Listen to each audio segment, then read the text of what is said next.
日本車の頂点8位、鈴木木刺し。278万2500円。警察車両として有名になった悲哀。木刺しは鈴木が世界の高級セダン市場に果敢に挑戦して作った意欲作でした。しかし一般市場での販売は極めて苦戦します。結果として生産された車両の多くが警察の捜査用覆面パトカーとして国に大量納入されることになりました。車好きの間では木刺しを見かけたらほぼ覆面パトカーと判断できるという独特な知名度を持つことになった車です。7位、マツダ CX-80。546万1500円。2024年に発売された SUV。6位、スバル WRX。712万8000円。手作業で組み立てられるエンジン。この限定車に搭載された EJ20 型エンジンは通常のライン生産ではなく、熟練の職人がピストンやコンロッドの重量を1ピンずつ手作業で計測してバランスを合わせる匠の技で組み上げられました。これにより滑らかに高回転まで吹き上がるシカオのエンジンフィールを実現しています。あまりの人気に450台の枠に対して数倍の応募が殺到した争奪戦の車でした。5位、三菱プラウディア。1122万1000円。三菱のマークをつけた日産車。選出の通り日産フーガの OEM モデルです。面白いのは外観のほとんどがフーガのまま、フロントグリルやトランク、ステアリングのエンブレムだけが三菱の3ダイヤに付け替えられている点です。三菱グループの役員などが諸事情により三菱車に乗らなければならないという大人の事情を支え続けた隠れた名車です。4位、トヨタセンチュリー SUV。2700万円。本画版エンブレムに込められた職人技。センチュリーの象徴である 4O のエンブレムはトヨタのロゴではなく専用の独立したものが使われています。これは江戸彫金の流れを組む熟練の工匠が鋼という道具を使って1点ずつ毛並みを手彫りで仕上げています。さらに塗装は7層に及ぶコートを施し、鏡のようになるまで職人が水研ぎを行うという日本の伝統工芸の域に達した車です。3位、ホンダ NSX。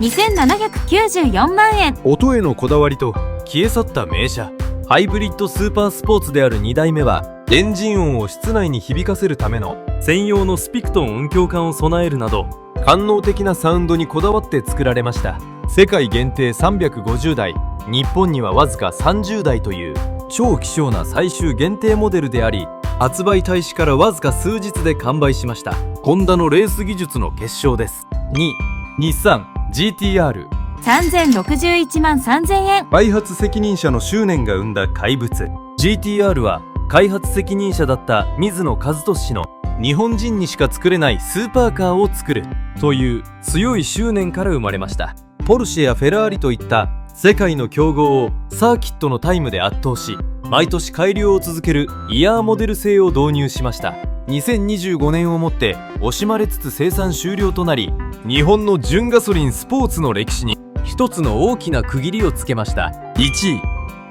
レクサス LFA。4450万円。ヤマハが調律した天使の方向 LFA に搭載された V 型10気筒エンジンはトヨタとヤマハ発動機が共同開発したものです。ヤマハの音響開発部門が加わり、エンジンから出る吸気音や排気音を楽器のように調律して室内に響かせる独自の設計がなされました。その官能的な高音は天使の方向と称され、今なお世界中の自動車ファンから史上最高のエンジンサウンドと評されています。このような高級車を活用した節税は経営者の間でよく使われる手法です。その革新は税金を完全に消すことではなく、利益を将来に先送りする課税の繰り延べにあります。それでは早速、高級車がこの仕組みに最適である理由と具体的な3つのメソッドを解説します。なぜ高級車が選ばれるのか。税法上、自動車は時間の経過とともに価値が減る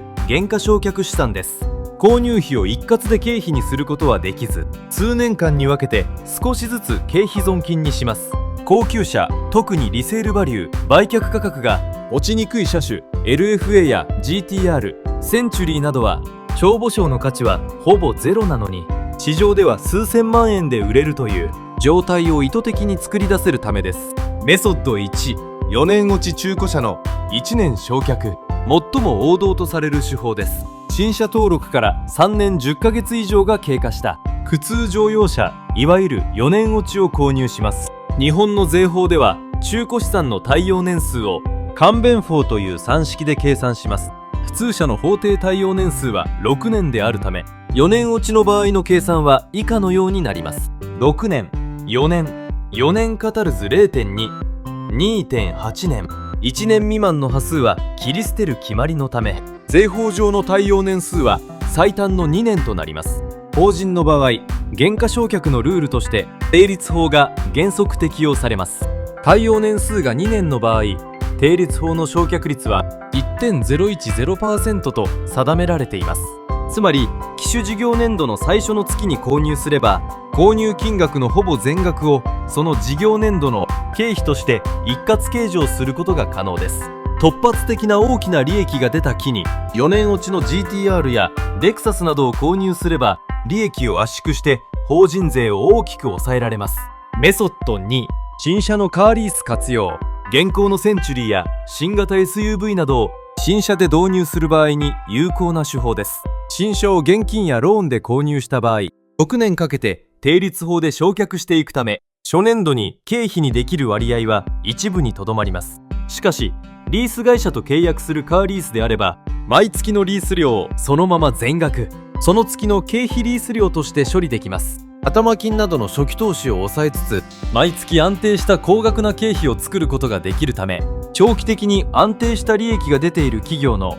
利益平準化に向いています。メソッド3、出口戦略と資産の含み益化。メソッド1や2を実行すると、数年後にはその車の帳簿上の価値母価は1円になります。しかし市場価値の高い高級車であれば、実際の買取相場は数千万円に維持されます。これが会社の隠れた資産、含み益となります。経営が苦しい期やまとまった現金が必要な時に、この車を売却することで多額の現金を社内に作ることができます。注意点として、売却して得たお金は車両売却益として利益・益金になるため、そのままでは法人税がかかります。退職金の支給や新たな設備投資など、大きな経費・損金が発生するタイミングを狙って売却するのが鉄則です。税務調査で高級車の経費計上が論点となる場合の核心は、事業関連性と私的利用の切り分けです。税務署側が否認を狙って追及してくる具体的な4つの論点を解説します。論点1、車種の選定理由と事業必要性。税務署はまず、なぜその業務にその高額な車種が必要なのかという点をついてきます。4ドアのセダンや SUV であれば、取引先の送迎や接待という理由が通りますが、 GTR や LFA のような2シーター、あるいはスポーツ性の高い車両の場合、個人の趣味の範囲内ではないかと疑われます。業務上の必要性を客観的に説明できる一貫した論理があるかどうかが論点です。論点2、実際の使用実態と証拠の有無。実務上最も重要視されるのが、業務で使用した客観的な証拠、エビデンスです。税務署は走行距離と業務記録を突き合わせ、私的なドライブや旅行に使われていないかを厳しくチェックします。いつ、誰が、どこへ、何の目的で運転したか、運行記録簿、車用車管理簿が不べなく毎日記録されているか、そしてその行き先が法人の事業活動と完全に一致しているかが最大の論点です。論点3、個人名義の車両の保有状況。代表者個人がプライベート用の車を別に所有しているかどうかも大きな判断基準です。会社に高級スポーツカーが1台しかなく、社長の個人名義の車がゼロである場合、休日の買い物やレジャーなど私生活でもその車用車を使っていると見なされる可能性が極めて高くなります。交差しの車両が明確に区別されており、法人の経費にはプライベートの維持費が一切混入していないことを示す必要があります。論点4、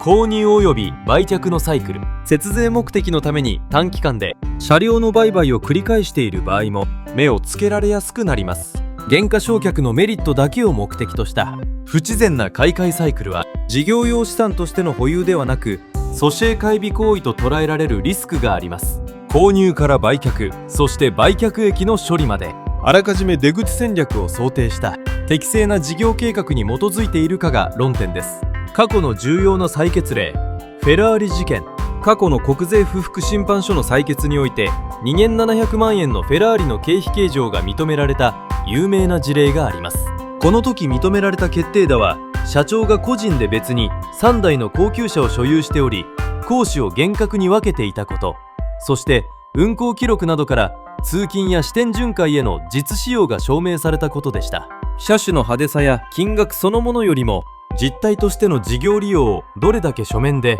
証明できるかが税務調査をクリアする鍵です。あらかじめ論理構築をしておくと安心です。いかがでしたか？この情報が役に立ったら、いいねとチャンネル登録お願いします。